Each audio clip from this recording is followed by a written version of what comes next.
حالتون چطور؟ امیدوارم هر جا که هستین خوب باشین. من شکیبام و اینجام چنل منه. پس خوش اومدین به چنل من میخوام یه چالش 15 روزه رو بندازم.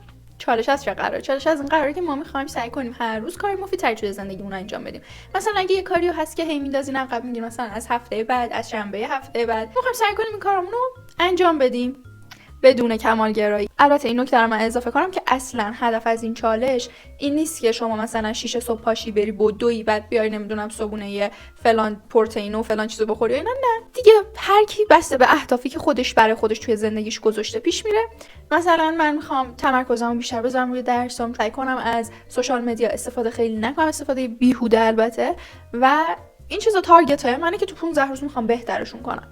پس من هر روز ویدیو رو توی یوتیوب آپلود میکنم و شما هم به خاطر اینکه من ببینم روندتون چطوریه میتونین برام کامنت بذارین و با من شروع کنین. لایک و سابسکرایب یادتون نره و بوس.